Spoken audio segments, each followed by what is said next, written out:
see in his book and hear his perspective.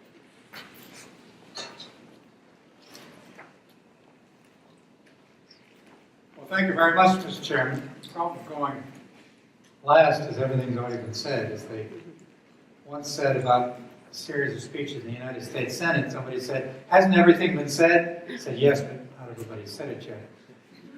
First, I want to say I'm delighted to see some people here from the Iranian mission. After all, they damn well better be here because Houshang Ahmadreza may be president next year.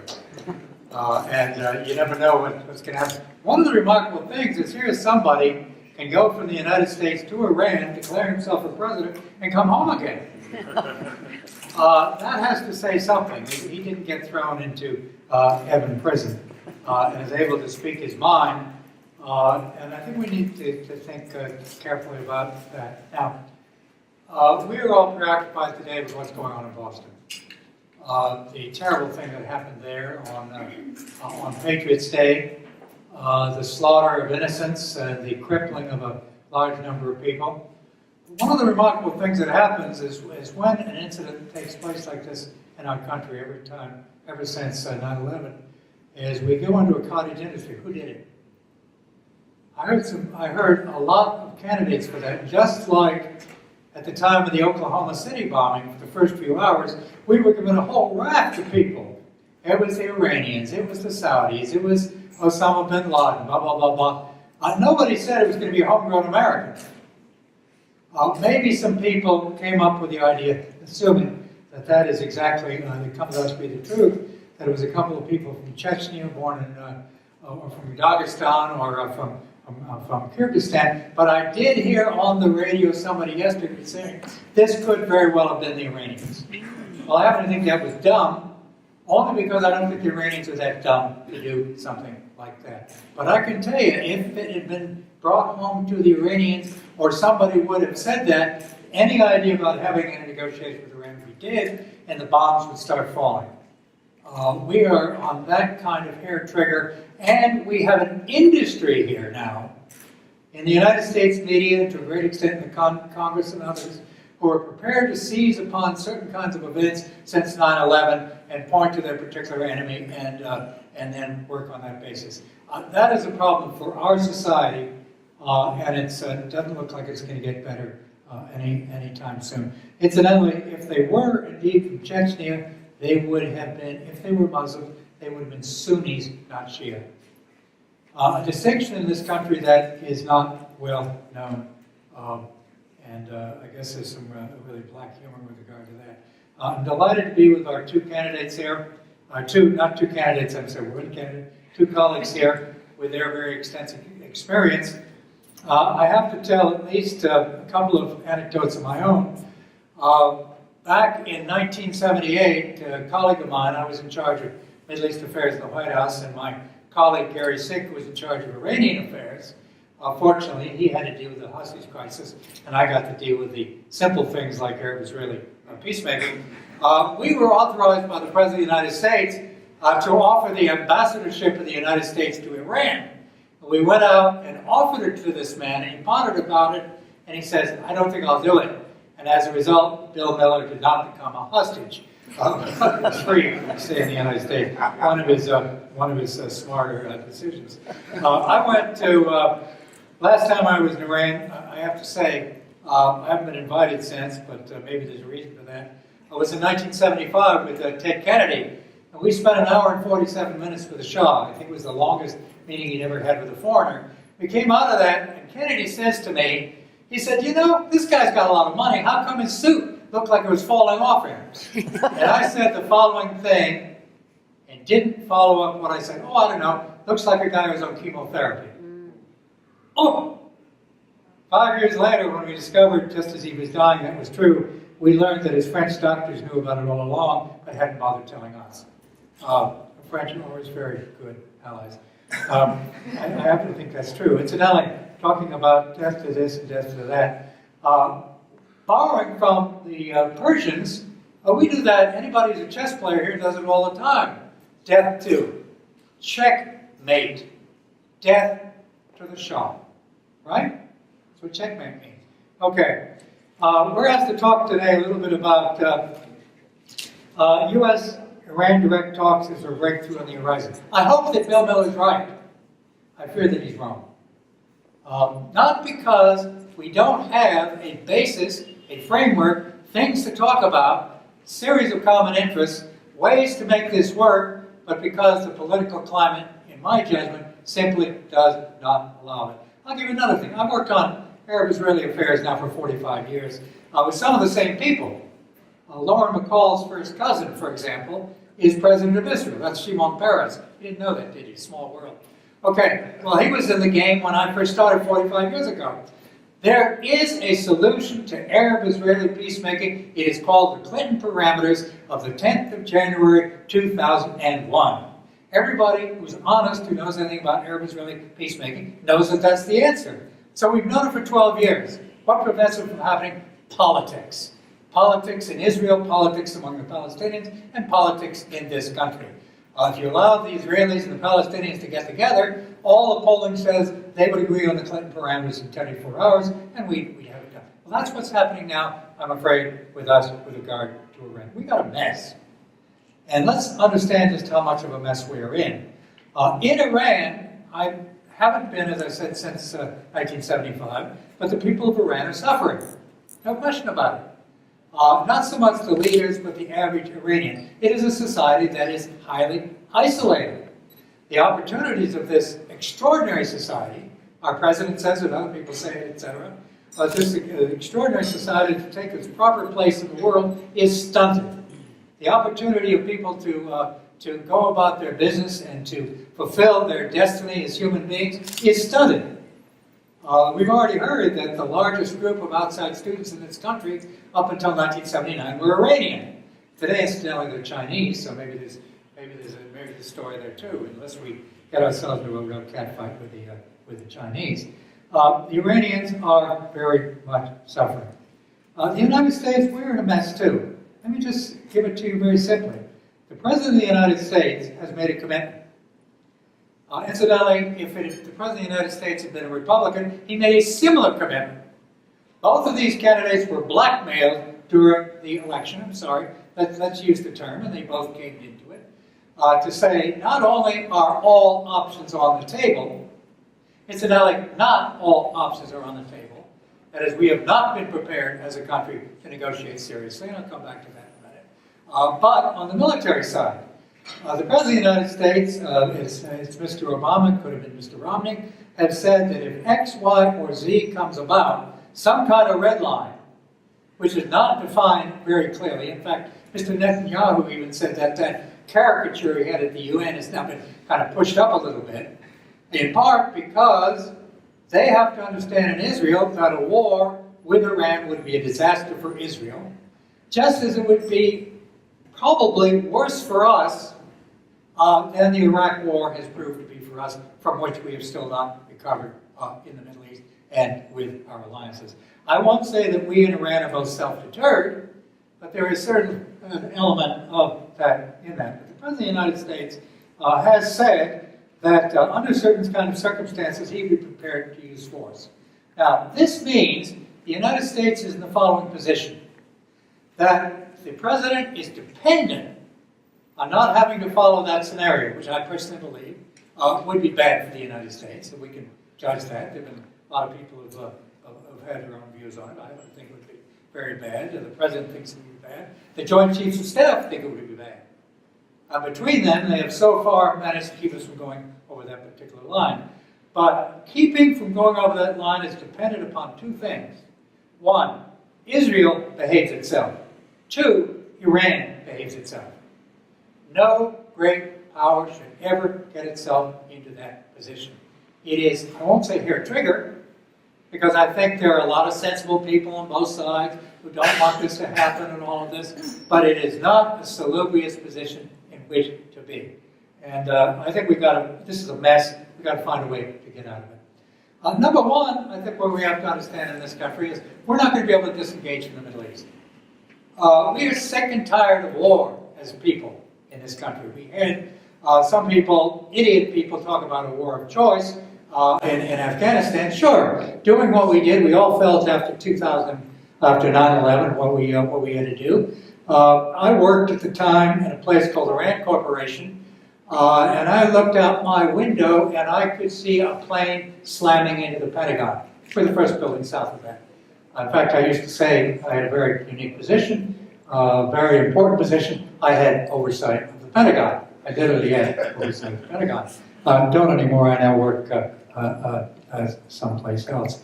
All right, we went into Afghanistan, and then at Tora Bora, we didn't get Osama bin Laden, and we have spent $1 trillion or $2 trillion in Afghanistan. There's not a war of choice. We could have stopped at that point. Then we went into Iraq, and one of the dumbest things we've done in our history. Maybe there was some, not joining the League of Nations was stupider. I don't know, but certainly invading Iraq was another thing that cost us an incredible amount of money, and we've lost about 6,000 lives. On top of which, we killed more than 100,000 Iraqis on top of that. People, we don't want another war out there, but we can't disengage. We're stuck with it. We have a lot of interests out there. We're going to produce more hydrocarbons in this country. We're going to have fracking. We're going to have a Keystone pipeline, whatever it is. We might actually become exporters. Stop. All of our friends and allies in Europe and elsewhere are going to continue to be dependent on hydrocarbons from the Middle East, and that's our economy too. So that's a pipe dream, the idea we're going to be able to get out. We also have, let's face it, a special relationship with Israel, which goes very deep in this country. It's not just something for Jews or for evangelical Christians. It is something that's very deep in our society. So anybody who's worried about that, get over it. It's part of the American culture, and let's move from there. We also are now facing a thing called Arab Spring, whatever that is.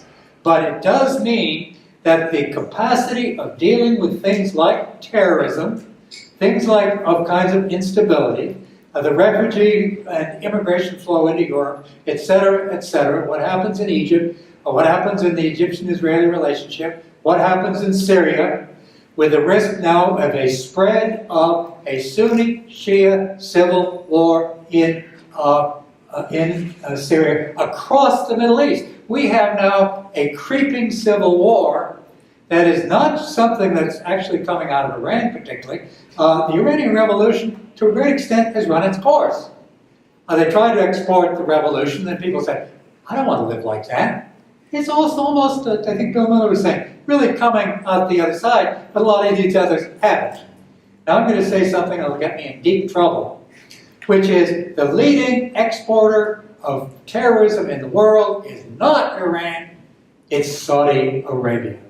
Not the government, but all these rich guys who are like producing the Salafis and whatever they're called, and have been killing Americans in great numbers. In Pakistan, in Afghanistan. It all comes out of Saudi Arabia. Now, it's not just a coincidence the 19 of the 20 bombers in this city happen to be Saudis. Well, we don't even talk about that. Well, you now have, in Syria, people saying, by God, you've now got Al-Qaeda working in Syria. Surprise, surprise. Well, we're going to be stuck there for a long time, and lots of folks are looking at us to do that. We don't need, therefore, this conflict with Iran if we can get out of it. Now, I'm going to part company with a lot of people. I don't think the nuclear thing is the big part of the issue, the biggest part of the issue. Could we live with an Iranian bomb? I don't want to live with it. And I can think of 100 reasons why not, but if need be, we probably could. The idea that the Iranians are going to be nuts, or frankly that Kim, whatever the guy's name is now, is nuts, and they're going to start popping nuclear weapons all over and seeing their country incinerated. The use of a nuclear weapon by Iran would mean the incineration of people of Iran. They're not going to do that. That's dumb. And I hope they're smart enough not even to get across somebody's red line. I think I could sit down as a trained nuclear strategist, and there are 2 or 3 others in this room, and meet with some Iranians, but you can't do it because we're Americans. But get some Swiss. Please, you people in Iran, get some Swiss. Get some others. Get the South Africans who had the weapon and gave them up. The Swedes who decided not to. And sit down and figure out it's a white elephant to have nuclear weapons, particularly in that part of the world, and the Iranians would regret it. Now, there's a counter-argument, which is Gaddafi came to that conclusion, gave up nuclear weapons, and he got killed. That's not a great object lesson if you want to keep the Iranians from getting the bomb, quite frankly, but that's something they have to work on. Oh, one other thing, before I turn to what we need to do, something the Iranians need to do. get off this business with Israel. Iran has no standing in regard to the Palestinian issue. I know they say things like, if the Palestinians reach agreement X, we will live with it. But all this stuff about Israel's this, Israel's that, the Holocaust this, the Holocaust that, I can see that maybe that's just domestic politics. But by God, that is raising a red flag. And every time it happens, American politicians cannot move in the direction of trying to have a serious interchange with Iran. That is a fact. And until Iran decides, we're going to stop that. We're going to shut people up when they start doing that. Shut them up. Now I can understand they would say, oh, Israel should be wiped off the map. Well, you can say what they're saying is, let's go back to 1947, start with the 47 thing and have a referendum. Well, if I'm an Israeli that says, well, the referendum, we lose the referendum, we cease to exist as a state, that means wiped off the map. Okay. Get over it.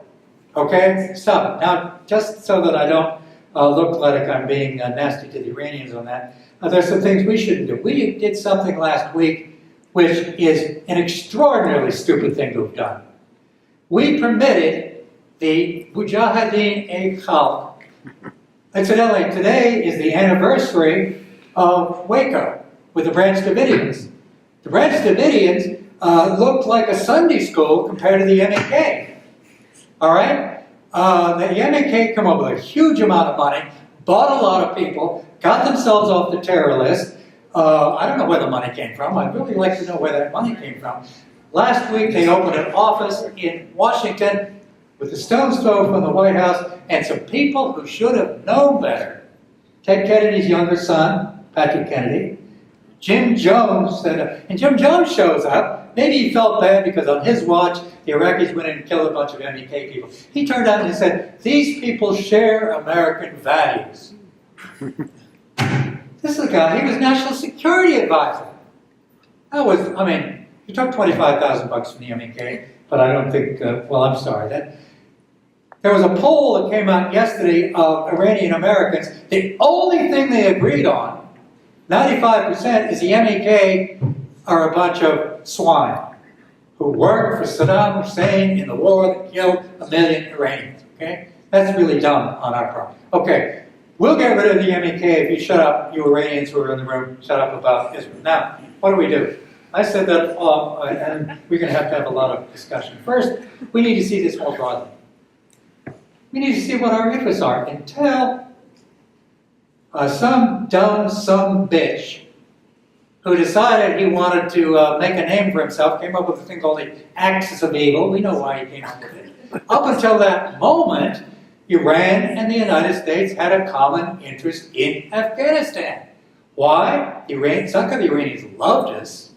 Just like when the Iranians impounded the Iraqi Air Force in 1980 during Desert Storm, it's not because they loved us, it's because we had a common enemy.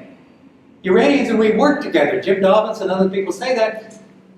Axis of Evil comes to an end. We have similar interests with Iran in regard to Afghanistan. We have certainly congruent interests with Iran in regard to drugs.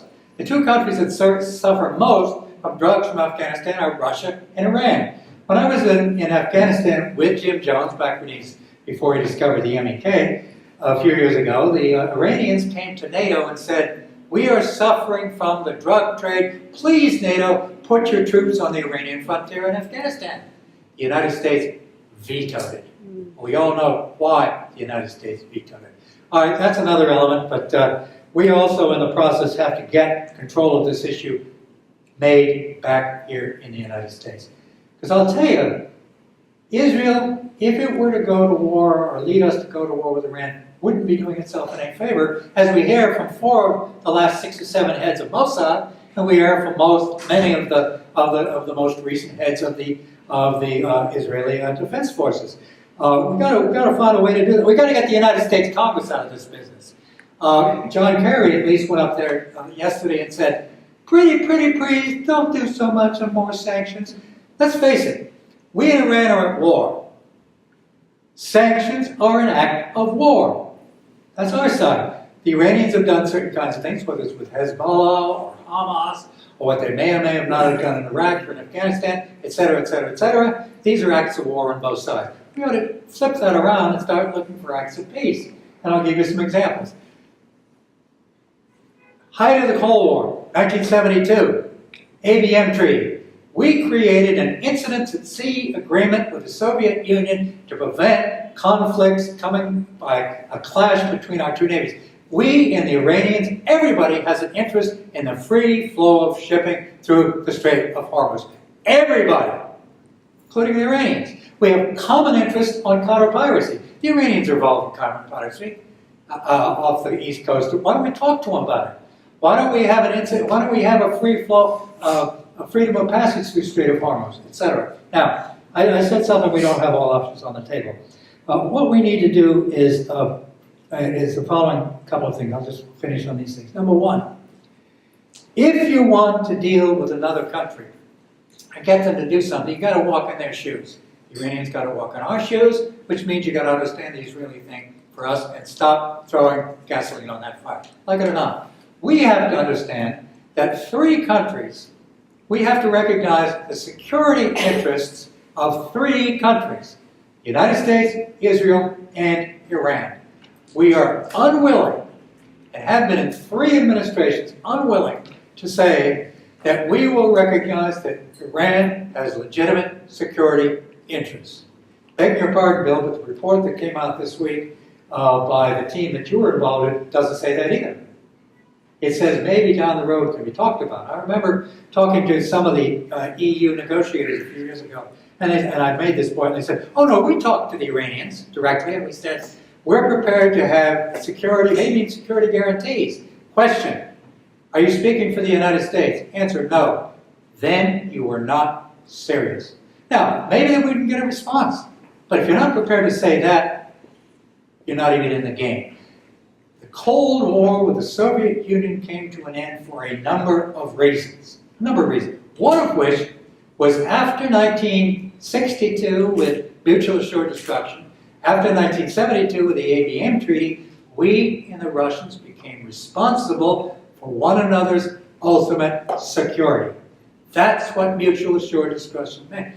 Now, I don't think we were in that situation with Iran. They don't have mutual assured destruction against us, though they could cause us a lot of damage. And we could incinerate Iran if it came to that. We are in something of a mutual deterrent situation. Let's recognize it. Let's at least say security has to be an element. You know, if I were an Iranian, and I'm not, and I looked out at the world and I saw that I'm totally surrounded by nuclear powers. I have two countries, the most powerful country in the world and the second most powerful country in the world, that's a joke, the United States and Israel, have said, I will attack you under certain circumstances. What would I do? I get the bomb. The miracle is they haven't gotten the bomb. Well, let's start looking at broader things. Let's look at our overall interests and do a couple more things, and I'll shut up on this thing. Number one, the United States government finally has to understand that the Middle East all has to be seen as a unit interacting, and they have to hire people who understand that, get a first-class team of people. Maybe Mr. Kerry and Mr. Hagel are, but if you go and you look at the people running across the United States government in charge of Middle East affairs, you would be shocked at how many second-rate and third-rate people are doing that. And that includes the entire White House team. Speaking as an American, that is shocking. Well, that's the way we're going to get out of this mess, and we damn well better do it, because otherwise we're going to wake up one morning, there's going to be a war between Iran and somebody else, and we're going to say, why didn't we avoid it?